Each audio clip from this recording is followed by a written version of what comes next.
Before we go into this, we have to deal with foundations. I like to take a foundational approach to hematopathology. Once you layer foundations, then you can build upon that and improve your knowledge over time and add to your framework.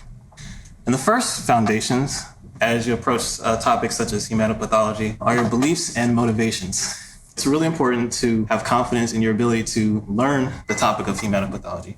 There's so many things, and sometimes it can be really easy to be overwhelmed and think that, oh, I'm not smart enough to get this. This is just for, those people. But no, there are patterns, there's order to all of this, and so you too can learn this as well. And just to try to make this point, turn to the next page 7 in your workbook. I want you to think of a time in which you had a light bulb moment within your medical career. Sometime that something really just made sense. You might have been struggling with something for a while, but then after a while you go back to it and like, oh, all it was this, or something like really made sense. For me, one of those light bulb moments came actually right after I had to retake an exam. Once I realized why I needed to retake the exam, I understood the importance of the thing that I missed. And I missed a very big picture concept, which now I use every day. And that is the concept of differential diagnosis. And so the question was something to the effect of, someone presents with this particular symptom, what are 10 things it could be?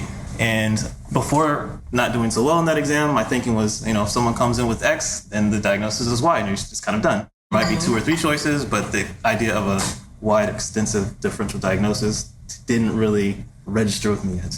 But after that exam, and having to go through the process of actually think of, oh, this could symbolize 10 different things, it helped me to realize the importance of the differential diagnosis and of being a little bit slower with your diagnosing to make sure that it is what you actually think it is and it's not other things. This is especially true in hematopathology, in which the morphology, in contrast to a lot of other specialties within pathology, in hematopathology, the morphology is part of the diagnostic process, but there is a very wide differential diagnosis just from the morphology alone.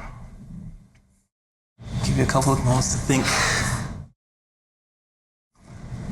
Even if it was something like, you know what, I like this specialty, or I don't like this specialty. Those are also very important light bulb moments to have. So yes, we have these aha moments.